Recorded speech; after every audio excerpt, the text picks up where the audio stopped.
je le vois vraiment comme un train qui passe. Et soit on s'accroche au wagon et on reste dans la locomotive, ou soit on est assis sur le bord et on le voit passer. On n'a pas réussi à faire une fois 3 stops de suite là, un kill, we need one kill, we need one kill. Let's go. On voit qu'il a vraiment passé un step, même au niveau, surtout au niveau de la confiance en lui. La première qui stoppera l'autre, qui va éteindre l'autre, elle gagnera. L'évolution, je pense que l'évolution déjà elle est méritée parce que c'est un gros bosseur, c'est un passionné de basket et il mérite ce qui lui arrive.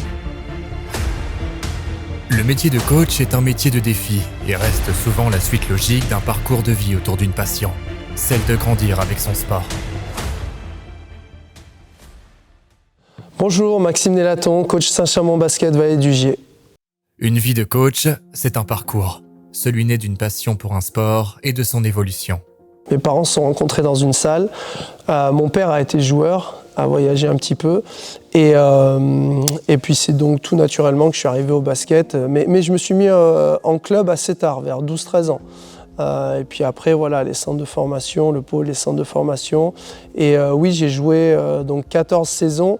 Alors une à Aix-Maurienne en Pro B, mais anecdotique, j'avais pas ou peu de temps de jeu. Et puis derrière, j'ai vacillé entre le niveau N2 et N1. Voilà. Et puis, mais bon, j'ai vite été quand même attiré par le coaching. J'ai passé mes diplômes d'entraîneur assez vite. J'ai eu mon BE1 à 22 ans. Et même quand je jouais, j'entraînais les équipes du centre de formation où j'étais, des Minimes France, des Cadets France, etc. Basculer du rôle de joueur à entraîneur n'est pas toujours une transition simple. Elle dépend de beaucoup de volonté, de curiosité et d'investissement. J'ai passé le diplôme de... Alors à l'époque ça s'appelait le DAVB à la Fédé, maintenant c'est DAJB, c'est le diplôme vidéo en gros. Et à la fin, on m'a proposé d'intégrer les staffs d'équipe de France Jeunes en qualité d'assistant vidéo. Et c'est à ce moment-là où je me suis dit que voilà, dans ma tête j'avais shifté, j'étais passé vraiment du côté coaching. Parfois, la vie met sur notre chemin des personnes clés. Celles qui nous guident et nous amènent vers la meilleure version de nous-mêmes. À ce titre, Alain Tinet, figure du coaching français, a eu un impact clé sur le parcours de Maxime. Il a eu beaucoup d'influence et ça reste un mentor. Alors déjà, j'ai énormément de reconnaissance. J'avais énormément de reconnaissance avant d'arriver au club parce que on ne dure pas 35 ans dans ce métier si on n'a pas d'énormes qualités. On parlait tout à l'heure de comment les coachs se vendent, et à l'époque c'était un petit peu tout le monde renfermé sur lui-même et chacun bosse de son côté. Et Alain c'est quelqu'un qui a dû toujours rester à la page, qui a dû toujours se renouveler et déjà j'aimais le basket qu'il produisait, je l'aimais encore plus en étant avec lui. Et non, comme je disais tout à l'heure, j'ai eu énormément de chance aussi qu'il soit très très ouvert d'esprit. Et c'est aussi, je pense, ça qui fait qu'il a duré. C'est quelqu'un de curieux, c'est quelqu'un qui regarde énormément de matchs et qui avance, qui a toujours avancé. Et on avait vraiment cette relation où moi je le regardais faire. On avait nos discussions formelles bien sûr, mais aussi et surtout informelles, qui m'ont beaucoup fait grandir. Que ce soit sur la gestion du terrain ou la gestion de la vie d'entraîneur en dehors du terrain.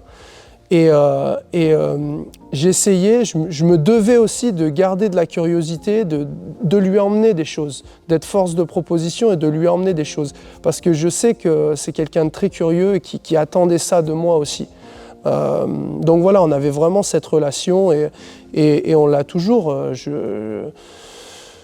Il passe nous voir et on est toujours en contact et son avis m'est aussi important encore aujourd'hui. Je pense le plus gros, si je peux dire le plus gros point, la plus grosse chose qu'ils ont en commun, c'est surtout ce côté humain en fait. Avant de parler de basket, c'est quelqu'un qui, c'est un coach qui va pas être dans la sanction ou comme certains coachs ou même toujours, tu vois, il a l'écoute des joueurs. Voilà, après c'est mutuel, il y a une confiance aussi, c'est toujours pareil, c'est des deux côtés, mais il est à l'écoute et surtout, voilà, c'est pas, comme j'ai dit, Alain c'était quelqu'un qui était vraiment dans l'humain avant tout et ça quand tu es joueur c'est important, donc je pense que c'est surtout ce côté-là qu'ils ont tous les deux, je sais pas si c'est Maxime qui l'a recopié ou je pense pas, je pense qu'il était comme ça avant, mais c'est vraiment ce point-là qu'ils ont en commun. Après derrière, c'est différent au niveau, comme j'ai dit, contenu d'entraînement, coaching. On voit que Maxime, c'est un jeune coach qui va chercher plein de nouveautés. Voilà, nous, depuis le début de l'année, on a déjà vu pas mal de défenses, des choses qu'on j'avais jamais vues avant. En attaque, il y a pas mal de choses aussi qui changent, des formes de jeu, des principes de jeu. Il apporte vraiment toute cette, comment dire, cette, on va dire, sa jeunesse de coach avec tout ce qu'il a appris avant, avec les diplômes qu'il a entraînés. Je ne dis pas qu'avec Alain, on n'apprenait pas, mais avec Alain, c'était plus souvent la même chose. Là, on voit que même nous, les anciens, il y a plein de trucs, même nous, on apprend encore des choses, et ça, c'est vrai que c'est intéressant, quoi. L'influence d'Alain, comment l'expliquer? Tout, surtout sur le côté offensif. On a gardé ses principes de partage, de passing game, ce jeu en mouvement, que la force d'Alain, sur le management d'Alain, parce qu'Alain c'est quand même quelqu'un de très, très bon dans le management, et voilà, et puis tout en amenant sa touche de basket actuel, sa touche défensive, et voilà, quoi.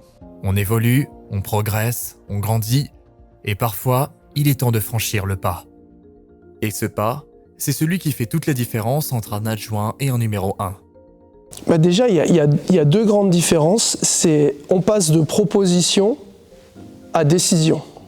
Voilà, c'est déjà le critère qu'il faut emmagasiner, qu'il faut prendre en compte. Et il y a un autre aspect à ça, c'est que ces décisions-là, il y en a un paquet. Et pour tout, que ce soit pour les déplacements, que ce soit pour l'entraînement, la prépa, le jour de match, pendant le match. C'est un immense amas d'informations en fait, qu'il faut traiter, réagir au plus vite. Donc ça, je dirais, c'est la grosse différence, la grosse différence. Après, il y a aussi le fait que, avec Alain, on voyait le basket un petit peu de la même manière. Mais bien sûr, j'ai ma patte, je fais pas du copier-coller et on fait certaines choses différentes. Donc c'est déjà, mais ça je dirais que c'est en amont de passer entraîneur principal, il faut être prêt. Il faut vraiment être prêt, il ne faut pas être pris sur le fait à se dire faudrait peut-être faire ça, faudrait peut-être faire ça, faudrait peut-être faire ça. En fait, il faut enlever les peut-être et avoir ses certitudes. Il n'y a pas de certitude, on se trompera, on se trompe toujours.